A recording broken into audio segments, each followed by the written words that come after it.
4 ಜನಕ್ಕೆ ಸಹಾಯವನ್ನು ಮಾಡುವ ಗುಣ ನಿನ್ನದಾದರೆ ನೀನು ಯಾವ ದೇವಾಲಯಕ್ಕೂ ಕೂಡ ಹೋಗಬೇಕಾಗಿರುವಂತಹ ಅವಶ್ಯಕತೆ ಇಲ್ಲ. ನೀನು ನಂಬಿರುವಂತಹ ದೇವರು ನಿನ್ನನ್ನು ಹುಡುಕುತ್ತಾ ನಿನ್ನ ಮನೆಗೆ ಬಂದೇ ಬರುತ್ತಾನೆ. ಸದಾ ಸತ್ಯ ಮತ್ತು ಧರ್ಮದ ದಾರಿಯಲ್ಲಿ ನಡೆಯುವಂತಹ ವ್ಯಕ್ತಿಗಳಿಗೆ 108 ವಿಘ್ನಗಳು ಬರುವುದು ಸಹಜ. ಆದರೆ ಖಂಡಿತವಾಗಿಯೂ ಕೂಡ ಕೊನೆಗೆ ಜಯವನ್ನು ಸಾಧಿಸುವುದು ಸತ್ಯ ಧರ್ಮವೇ. ದ್ರೋಹವನ್ನು ಬಗೆದಂತಹ ವ್ಯಕ್ತಿಗಳ ಮೇಲೆ ಸೇಡನ್ನು ತೀರಿಸಿಕೊಳ್ಳಲು ಹೋಗಲೇಬಾರದು. ನೆನಪಿನಲ್ಲಿ ಇಟ್ಟುಕೊಳ್ಳಿ, ಕೊಳೆತಂತಹ ಹಣ್ಣುಗಳು ಮರದಿಂದ ತಾವಾಗಿಯೇ ಬೀಳುತ್ತದೆ. ಯಾರು ಏನನ್ನ ಮಾಡುತ್ತಾರೆಯೋ ಅವರು ಇದೇ ಜೀವನದಲ್ಲಿ ತಮ್ಮ ಜೀವನದಲ್ಲಿಯೂ ಕೂಡ ಅನುಭವಿಸುತ್ತಾರೆ. ನಮ್ಮ ಆತ್ಮ ಶುದ್ಧವಾಗಿ ಇದ್ದರೆ ಪರಮಾತ್ಮನೇ ನಮ್ಮ ಪರವಾಗಿ ಇರುತ್ತಾನೆ. ಯಾರನ್ನು ಮೆಚ್ಚಿಸುವಂತಹ ಕೆಲಸ ಬೇಡವೇ ಬೇಡ, ಅದರ ಅವಶ್ಯಕತೆಯೂ ಕೂಡ ಇಲ್ಲ. ಸಮಯ ನಿಲ್ಲುವುದಿಲ್ಲ, ಬದಲಾಗುತ್ತಲೇ ಇರುತ್ತದೆ. ಆದರೆ ನೆನಪಿನಲ್ಲಿ ಇಟ್ಟುಕೊಳ್ಳಿ, ನಿಂತಲ್ಲೇ ನಿಂತಿರುವುದು ನೀನು. ಅಳಬೇಡ, ತಾಳ್ಮೆಯಿಂದ ಇರು. ಭಗವಂತನನ್ನ ನಂಬಿ ಎಲ್ಲವೂ ಕೂಡ ಸರಿ ಆಗುವ ಕಾಲ ಬಂದೇ ಬರುತ್ತದೆ. ಜೀವನದಲ್ಲಿ ಸೋತು ಬೆಂದು ಹೋದ ಜೀವ ದೇವರ ಮುಂದೆ ನಿಂತು ಸುರಿಸಿದಂತಹ ಕಣ್ಣೀರು ಯಾವತ್ತಿಗೂ ಕೂಡ ವ್ಯರ್ಥ ಆಗುವುದಿಲ್ಲ. ಅದರ ಕಣ್ಣೀರಿಗೆ ಕಾರಣ ಆದವರು ಯಾವತ್ತಿಗೂ ಕೂಡ ಉದ್ಧಾರ ಆಗುವುದಿಲ್ಲ. ಚಿಂತಿಸಬೇಡಿ, ತಾಳ್ಮೆಯಿಂದ ಕಾಯಿರಿ. ನಿಮ್ಮ ಎಲ್ಲ ನೋವಿಗೂ ಕೂಡ ಪರಿಹಾರ ಎನ್ನುವುದು ಸಿಕ್ಕೇ ಸಿಗುತ್ತದೆ. ಒಬ್ಬ ವ್ಯಕ್ತಿಗೆ ನಿಮ್ಮ ಮೇಲೆ ನಂಬಿಕೆ, ವಿಶ್ವಾಸ, ಕರುಣೆ, ಪ್ರೀತಿ ಇದ್ದರೆ ಅದು ಹಣ, ಆಸ್ತಿ, ಅಂತಸ್ತು, ಸೌಂದರ್ಯದಿಂದ ಬಂದಿರುವುದಿಲ್ಲ. ನಿಮ್ಮ ಮಾತಿನಿಂದ, ನಿಮ್ಮ ಗುಣದಿಂದ ಮತ್ತು ನಿಮ್ಮ ನಡತೆಯಿಂದ, ನಿಮ್ಮ ಸಂಸ್ಕಾರದಿಂದ ಬಂದಿರುತ್ತದೆ. ಅಂತಹ ನಂಬಿಕೆಯನ್ನಾಗಲಿ ಅಂತಹ ವಿಶ್ವಾಸವನ್ನಾಗಲಿ ಯಾವತ್ತಿಗೂ ಕೂಡ ಯಾವುದೇ ಕಾರಣಕ್ಕೂ ಕಳೆದುಕೊಳ್ಳಬೇಡಿ. ಒಬ್ಬರ ಸರಳ ಸ್ವಭಾವ ಅವರ ಬಲಹೀನತೆ ಅಲ್ಲವೇ ಅಲ್ಲ. ಪ್ರಪಂಚದಲ್ಲಿ ನೀರಿಗಿಂತ ಸರಳ ಯಾವುದೂ ಕೂಡ ಇಲ್ಲ. ಆದರೆ ಅದರ ರಭಸಕ್ಕೆ ಎಲ್ಲವನ್ನೂ ಕೂಡ ಸೋಲಿಸುವಂತಹ ಸಾಮರ್ಥ್ಯ ಇದೆ. ಅದನ್ನು ಎಂದಿಗೂ ಕೂಡ ನೀವು ಮರೆತು ಜೀವನವನ್ನು ಮಾಡಬೇಡಿ. ನಿನ್ನ ನಂಬಿಕೆ ಕೊಂದವರನ್ನು ಮೊದಲು ದೂರ ಮಾಡು. ಅವರನ್ನು ಎಲ್ಲಿಡಬೇಕೋ ಅಲ್ಲೇ ಇಡು. ನಿನ್ನ ಬೆಲೆ ತಿಳಿಯುವವರೆಗೂ ಕೂಡ ನಂಬಿಕೆಯನ್ನು ಕಳೆದುಕೊಂಡವರನ್ನು ಯಾವುದೇ ಕಾರಣಕ್ಕೂ ಕೂಡ ನಂಬಲು ಹೋಗಲೇಬೇಡ. ನಿನ್ನ ನೋವಿನ ಕಣ್ಣೀರೇ ನಿನ್ನನ್ನು ಬದಲಿಸುತ್ತದೆ. ನಿನಗೂ ಒಳ್ಳೆಯ ಕಾಲ ಬಂದೇ ಬರುತ್ತದೆ. ಅಳಲು ಹೋಗಬೇಡ. ಮೋಸದಿಂದ ಕಲಿಯಬೇಕಾದಂತಹ ಮೊದಲ ಪಾಠವೇ ಯಾರನ್ನು ಕೂಡ ನಂಬಬಾರದು ಎನ್ನುವುದು. ಹಾಗಾಗಿ ಅಳಲು ಹೋಗಲೇಬಾರದು. ಅದೆಷ್ಟೇ ದುಃಖ ನೋವು ಇರಲಿ, ಕಣ್ಣೊರೆಸಿ ಕಷ್ಟಪಟ್ಟು ಮುಂದೆ ಬಾ. ನಿನ್ನನ್ನು ಬೇಡ ಎಂದು ಕೀಳಾಗಿ ಕಂಡವರೇ ನಿನ್ನ ಕಾಲನ್ನು ಹಿಡಿಯಲು ಬಂದೇ ಬರುತ್ತಾರೆ. ಇದು ಜಗತ್ತಿನ ಸತ್ಯ. ಎಷ್ಟೇ ನೋವಿದ್ದರೂ ಕೂಡ ಅಳಲು ಹೋಗಬಾರದು. ದೇವರಿದ್ದಾನೆ ನನ್ನ ಜೊತೆ ಎಂದು ನಂಬಿಕೆಯನ್ನಾಗಿಡಬೇಕು. ಎಲ್ಲ ನೋವನ್ನು ನುಂಗಿ ಗೆದ್ದೆ ಗೆಲ್ಲುತ್ತೀಯ. ನಿನ್ನ ಅಳು ಕಣ್ಣೀರು ನಿನಗೆ ಒಳ್ಳೆಯ ದಿನಗಳನ್ನು ಮುಂದೆ ನಿನ್ನ ಜೀವನದಲ್ಲಿ ತಂದು ಕೊಟ್ಟೇ ಕೊಡುತ್ತದೆ. ಕರ್ಮ ಎನ್ನುವುದು ಹೇಳುತ್ತದೆ, ಕಾರಣ ಇಲ್ಲದೆ ಯಾರನ್ನೂ ಕೂಡ ಸುಖ ಸುಮ್ಮನೆ ಕೆಣಕಬಾರದು ಎಂದು. ಅದರಂತೆ ಹಾಗೆಯೇ ಕಾರಣ ಇಲ್ಲದೆ ನಿನ್ನನ್ನು ಕೆಣಕಿದವರಿಗೆ ಎಂದಿಗೂ ಕೂಡ ನೀನು ಕರುಣೆಯನ್ನು ತೋರಿಸಬಾರದು ಎಂದು. ಇಲ್ಲಿ ನಿನ್ನವರು ಅಂತ ಯಾರೂ ಕೂಡ ಇಲ್ಲ. ಎಲ್ಲ ನಾಟಕ. ಎಚ್ಚರಿಕೆಯಿಂದ ಇರು. ಏಕೆಂದರೆ ನಿನ್ನ ಮುಂದೆ ನಗು ನಗುತ್ತಾ ಮಾತನಾಡಿದರೂ ಕೂಡ ಒಳಗೊಳಗೆ ನಿನ್ನನ್ನು ಕಂಡರೆ ಸಾಕು ಕುದಿಯುತ್ತಾ ಇರುತ್ತಾರೆ. ಅಂಥವರನ್ನು ಎಂದಿಗೂ ಕೂಡ ಹತ್ತಿರ ಸೇರಿಸಿಕೊಳ್ಳಬೇಡ. ನಿನ್ನನ್ನು ಮರೆತು ಬದುಕುತ್ತಿರುವವರ ಮುಂದೆ ನೀನು ಮೆರೆಯುತ್ತಾ ಬದುಕಿದರೆ ಮಾತ್ರ ನಿನ್ನ ಜೀವನ ಸಾರ್ಥಕವಾಗುವುದು. ನಗುವಿಗಿಂತ ಕಣ್ಣೀರೇ ಸತ್ಯಕ್ಕೆ ಸನಿಹವಾದದ್ದು. ನಾವು ಯಾರನ್ನು ನೋಡಿ ಬೇಕಾದರೂ ಕೂಡ ನಗಬಹುದು, ಆದರೆ ಕಣ್ಣೀರು ಹಾಗಲ್ಲ. ನಮ್ಮ ಹೃದಯ ತಟ್ಟಿದವರಿಗೆ ಮಾತ್ರ ಅದು ಸ್ಪಂದಿಸುತ್ತದೆ. ದೇವರು ಬೇಕಂತಲೇ ಕೆಲವು ಸಂಬಂಧಗಳನ್ನು ನಮ್ಮಿಂದ ದೂರ ಮಾಡಿಬಿಡುತ್ತಾನೆ. ಕಾರಣ ಇಷ್ಟೇ, ನಮಗೆ ತಿಳಿಯದೇ ಇರುವಂತಹ ಸತ್ಯ ದೇವರಿಗೆ ತಿಳಿದಿರುತ್ತದೆ. ಹೆದರಿ ನಿಂತರೆ ನಿಲ್ದಾಣ, ಮುನ್ನುಗ್ಗಿದರೆ ಮಾತ್ರ ಪ್ರಯಾಣ. ಇದೇ ಜೀವನ.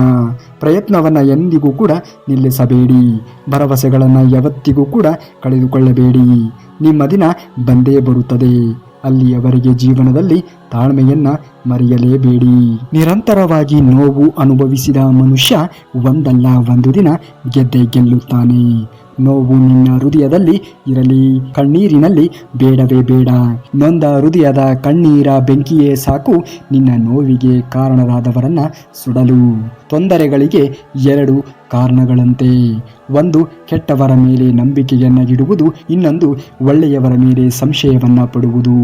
ಕೆಲವರಿಗೆ ಪ್ರಯತ್ನ ಪಟ್ಟರೆ ಫಲ ಎನ್ನುವುದು ಸಿಗುತ್ತದೆ, ಕೆಲವರಿಗೆ ಪ್ರಯತ್ನ ಪಡದೆಯೇ ಫಲ ಎನ್ನುವುದು ಸಿಗುತ್ತದೆ. ಇನ್ನು ಕೆಲವರಿಗೆ ಎಷ್ಟೇ ಪ್ರಯತ್ನವನ್ನ ಪಟ್ಟರೂ ಕೂಡ ಫಲ ಸಿಗುವುದಿಲ್ಲ. ಪ್ರಯತ್ನ ಪಡುವುದು ಮಾತ್ರ ನಮ್ಮ ಕರ್ತವ್ಯವಾಗಬೇಕು. ಫಲವನ್ನು ಯಾವಾಗ ಕರುಣಿಸಬೇಕು ನಿನಗೆ ಎನ್ನುವುದು ಆ ಭಗವಂತ ಶ್ರೀಕೃಷ್ಣ ಪರಮಾತ್ಮನಿಗೆ ತುಂಬ ಚೆನ್ನಾಗಿ ತಿಳಿದಿರುತ್ತದೆ. ತುಂಬ ಯೋಚಿಸಲು ಹೋಗಬೇಡಿ.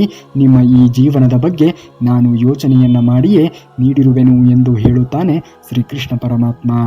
ನಿನಗೆ ಮೋಸವನ್ನು ಮಾಡಿ ನಿನ್ನೆದುರೇ ಮೆರೆಯುತ್ತಿದ್ದಾರೆ ಎಂದು ನಿನ್ನೆದುರೇ ಮೆರೆದವರು ಕೆಳಗೆ ಬಿದ್ದು ಹೇಗೆ ನರಳುತ್ತಾರೆ ಕಾದು ನೋಡು. ಮೆರೆದವರು ಭಗವಂತನ ಮನಸ್ಸು ಮಾಡಿದರೆ ಎಲ್ಲವೂ ಒಂದು ಕ್ಷಣದಲ್ಲಿ ಸರ್ವನಾಶವಾಗುತ್ತಾರೆ. ಹಾಗಾಗಿ ಇಲ್ಲಿ ಯಾವುದು ಕೂಡ ಶಾಶ್ವತವಲ್ಲ. ಕೊಟ್ಟವನಿಗೆ ಕಸಿದುಕೊಳ್ಳುವುದು ದೊಡ್ಡ ಮಾತೇ ಅಲ್ಲ. ಹೂವು ಎಂದಿಗೂ ಕೂಡ ಎರಡು ಬಾರಿ ಅರಳುವುದಿಲ್ಲ. ಈ ಜನ್ಮ ಮತ್ತೆ ಮತ್ತೆ ಬರುವುದಿಲ್ಲ. ಜೀವನದಲ್ಲಿ ಸಾವಿರಾರು ಜನರು ಸಿಕ್ಕರೂ ಕೂಡ ಮನಸ್ಸಿಗೆ ಎಲ್ಲರೂ ಇಷ್ಟ ಆಗುವುದಿಲ್ಲ. ಇಷ್ಟ ಆದವರನ್ನ ಒಮ್ಮೆ ಕಳೆದುಕೊಂಡರೆ ಅಂಥವರು ಮತ್ತೆ ಮತ್ತೆ ಸಿಗುವುದೇ ಇಲ್ಲ. ನೊಂದವರ ಕಣ್ಣೀರು ಒರೆಸಲು ಸಮಯವು ಹೇಗೆ ಕಾಯುತ್ತಾ ಇರುತ್ತದೆಯೋ ಹಾಗೆಯೇ ನೋಯಿಸಿದವರನ್ನ ಶಿಕ್ಷೆಗೆ ಒಳಪಡಿಸಲು ಸಮಯವು ಕಾಯುತ್ತಲೇ ಇರುತ್ತದೆ. ಇದನ್ನು ಎಂದಿಗೂ ಕೂಡ ಮರೆಯಬೇಡಿ. ದಂಡಿಸುವಂತಹ ಅವಕಾಶ ನಿನಗೆ ಇದ್ದರೂ ಕೂಡ ದಂಡಿಸದೆ ಇರುವುದನ್ನು ಸಹನೆ ಎನ್ನುತ್ತಾರೆ. ಬಿಟ್ಟು ಹೋಗುವುದಕ್ಕೆ ಹಲವಾರು ಕಾರಣಗಳು ಇದ್ದರೂ ಕೂಡ ಜೊತೆಗೆ ಇರುವವರನ್ನ ಪ್ರೀತಿ ಎಂದು ಅನ್ನುತ್ತಾರೆ. ತಪ್ಪು ಮಾಡುವುದಕ್ಕೆ ಬೇಕಾದಷ್ಟು ಮಾರ್ಗಗಳು ಇದ್ದರೂ ಕೂಡ ಮಾಡದೆಯೇ ಇರುವುದಕ್ಕೆ ವ್ಯಕ್ತಿತ್ವವೆಂದು ಕರೆಯುತ್ತಾರೆ. ಕಷ್ಟಕ್ಕೆ ಆಗದೇ ಇರುವಂತಹ ಮಕ್ಕಳು, ಬಡತನ ಹಂಚಿಕೊಳ್ಳದೇ ಇರುವಂತಹ ಪ್ರೀತಿ, ತಮಾಷೆ ಸಹಿಸದೇ ಇರುವಂತಹ ಸ್ನೇಹ, ಬೆಳವಣಿಗೆಯನ್ನು ಬಯಸದೇ ಇರುವಂತಹ ಬಂಧುಗಳು, ಗೆದ್ದರೆ ಅಸೂಹೆಯನ್ನು ಪಡುವಂತಹ ವೈರಿಗಳು ಇದ್ದರೆಷ್ಟು ಹೋದರೆ ಎಷ್ಟು. ಈ ಪ್ರಪಂಚಕ್ಕೆ ನೀನು ಒಬ್ಬ ವ್ಯಕ್ತಿ ಅಷ್ಟೇ. ಅಷ್ಟನ್ನು ಹೊರತುಪಡಿಸಿದರೆ ಇಲ್ಲಿ ಯಾವುದು ಕೂಡ ನಿನ್ನದು ಅಲ್ಲ. ಆದರೆ ನಿನ್ನ ನಂಬಿರುವಂತಹ ನಿನ್ನ ಮನೆಯವರಿಗೆ ನೀನೇ ಪ್ರಪಂಚ ಎನ್ನುವುದನ್ನು ನಮ್ಮ ಜೀವನದಲ್ಲಿ ನಮಗೆ ಕೆಳಗೆ ಬೀಳಿಸುವವರು ಬರುತ್ತಾರೆ, ಮೇಲಕ್ಕೆ ಎತ್ತುವವರು ಕೂಡ ಬರುತ್ತಾರೆ. ಆದರೆ ನಿರ್ಧಾರ ಎನ್ನುವುದು ನಮ್ಮದೇ ಆಗಿರಬೇಕು. ಬೇರೆಯವರಿಗೆ ನಾವು ನಮ್ಮ ಜೀವನವನ್ನು ಕುರಿತು ನಿರ್ಧಾರವನ್ನು ಮಾಡಲು ಅವಕಾಶವನ್ನು ಕೊಟ್ಟರೆ ನಮ್ಮ ಜೀವನವೇ ಸರ್ವನಾಶವಾಗಬಹುದು.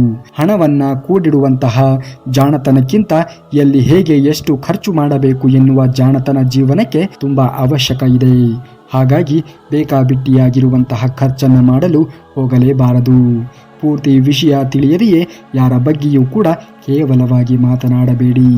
ಏಕೆಂದರೆ ಅವರ ಪರಿಸ್ಥಿತಿ ಮತ್ತು ಸಂದರ್ಭ ಅವರಿಗೆ ಮಾತ್ರ ತಿಳಿದಿರುತ್ತದೆ. ನಿಮಗೆ ತೋಚಿದ್ದಂತೆ ಮಾತನಾಡಿದರೆ ಅದು ಖಂಡಿತವಾಗಿಯೂ ಕೂಡ ತಪ್ಪಾಗಬಹುದು. ಶ್ವಾನಕ್ಕೆ 3 ದಿನಗಳ ಕಾಲ ಊಟವನ್ನು ಹಾಕಿದರೆ ಅದು 3 ವರ್ಷಗಳವರೆಗೆ ನೆನಪಿನಲ್ಲಿ ಇಟ್ಟುಕೊಳ್ಳುತ್ತದೆ.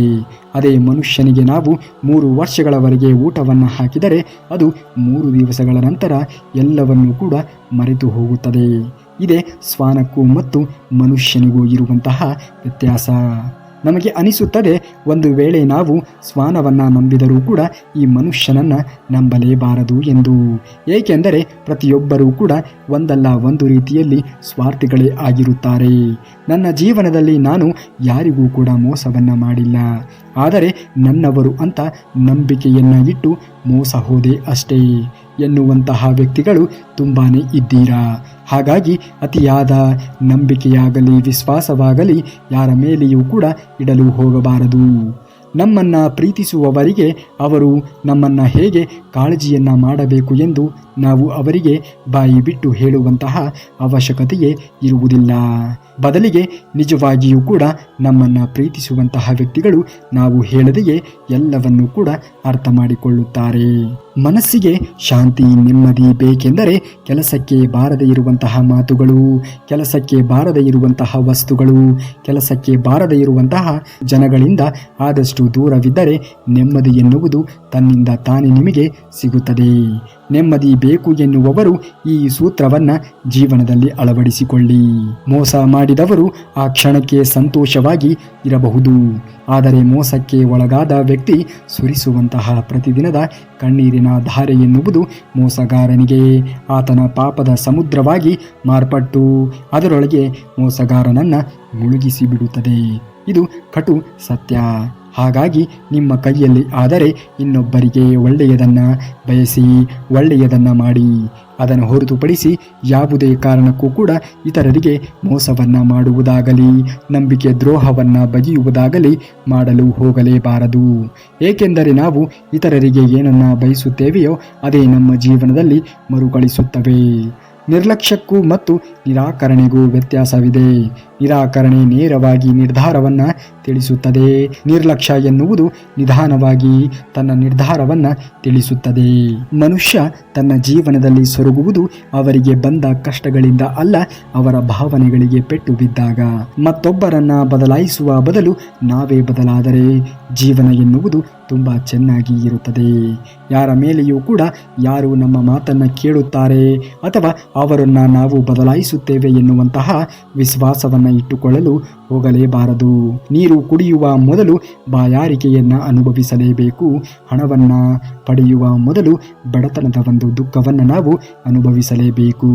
ನಮ್ಮ ಜೀವನದಲ್ಲಿ ಏನೇ ಬಂದರೂ ಕೂಡ ಸುಖ ಸುಮ್ಮನೆ ಯಾವುದೂ ಕೂಡ ಬರುವುದಿಲ್ಲ. ನಿದ್ರೆಯನ್ನು ಆನಂದಿಸುವ ಮೊದಲು ಆಯಾಸದ ನೋವನ್ನು ನಾವು ಅನುಭವಿಸಲೇಬೇಕಾಗುತ್ತದೆ. ಯಾವುದೇ ಪ್ರಪಂಚದ ಸಂತೋಷವನ್ನು ಪಡೆಯುವ ಮೊದಲು ದುಃಖವನ್ನು ನಾವು ಅನುಭವಿಸಬೇಕಾಗುತ್ತದೆ. ಇಲ್ಲಿ ಯಾವುದೂ ಕೂಡ ನಮಗೆ ಉಚಿತವಾಗಿ ಸಿಗುವುದಿಲ್ಲ. ಮಕ್ಕಳು ದಾರಿ ತಪ್ಪದಂತೆ ಕಾಯುವುದು ತಂದೆ ತಾಯಿಯ ಜವಾಬ್ದಾರಿಯಾಗಿದೆ. ಹೆತ್ತವರು ಎಂದಿಗೂ ಕೂಡ ತಲೆ ತಗ್ಗಿಸದಂತೆ ಕಾಯುವುದು ಮಕ್ಕಳ ಒಂದು ಕರ್ತವ್ಯವಾಗಿದೆ. ಹಾಗಾಗಿ ನೀವು ಬದುಕುತ್ತಿರುವಂತಹ ರೀತಿ ನೀತಿಗಳಿಂದಾಗಿ ನಿಮ್ಮ ತಂದೆ ತಾಯಿಗಳು ತಲೆ ತಗ್ಗಿಸುವಂತಹ ಕೆಲಸವನ್ನು ಮಾಡಲು ಹೋಗಲೇಬಾರದು. ಜೀವನದಲ್ಲಿ ಯಾರನ್ನು ಅತಿಯಾಗಿ ನಂಬಬಾರದು. ಕತ್ತಲೆಯಾದಾಗ ನಮ್ಮ ನೆರಳು ಮಾತ್ರ ನಮ್ಮ ಜೊತೆಗೆ ಇರುವುದು.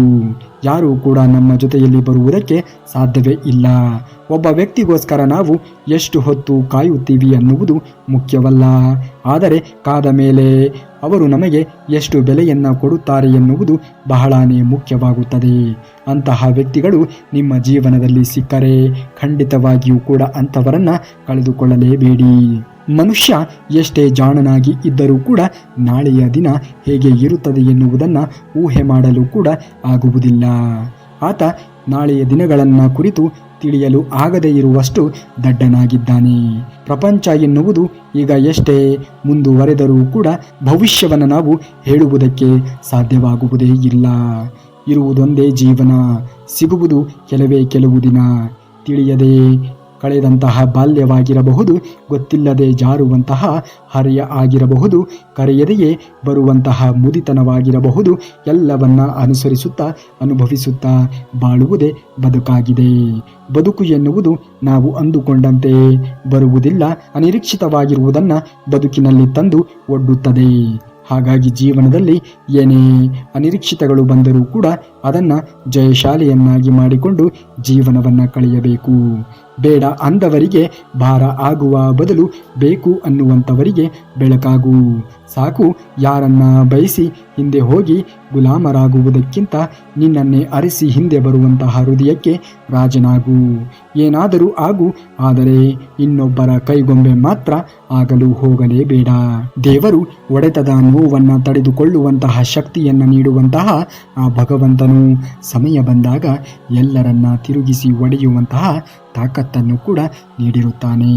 ನ್ಯಾಯ ಎನ್ನುವುದು ಸ್ವಲ್ಪ ತಡವಾದರೂ ಕೂಡ ಸಂಭವಿಸಿಯೇ ಸಂಭವಿಸುತ್ತದೆ. ಹಾಗಾಗಿ ನೀವು ಯಾರ ಬಗ್ಗೆಯೂ ಕೂಡ ಯೋಚನೆಯನ್ನ ಮಾಡಬೇಡಿ. ಏಕೆಂದರೆ ಭಗವಂತನಿಗೆ ಕೊಡುವುದು ಕೂಡ ಗೊತ್ತಿದೆ, ಕೊಟ್ಟ ಮೇಲೆ ಕಸಿದುಕೊಳ್ಳುವುದು ಕೂಡ ಗೊತ್ತಿದೆ.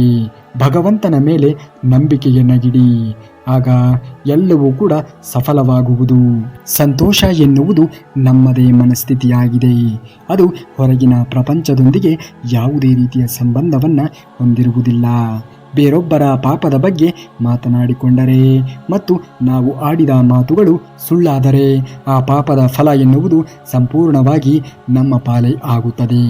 ಹಾಗಾಗಿ ಇನ್ನೊಬ್ಬರ ಪಾಪದ ಬಗ್ಗೆ ಮಾತನಾಡುವ ಮೊದಲು 10 ಬಾರಿ ಯೋಚನೆಯನ್ನ ಮಾಡಿ.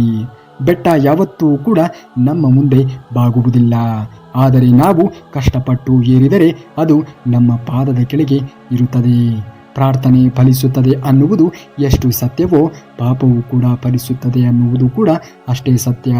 ದಯವಿಟ್ಟು ಯಾರಿಗೂ ಕೂಡ ನೋವು ನೀಡುವ ಮುನ್ನ ಒಂದೇ ಒಂದು ಸಾರಿ ನೋವಿನ ಬಗ್ಗೆ ಯೋಚನೆಯನ್ನ ಮಾಡಿ.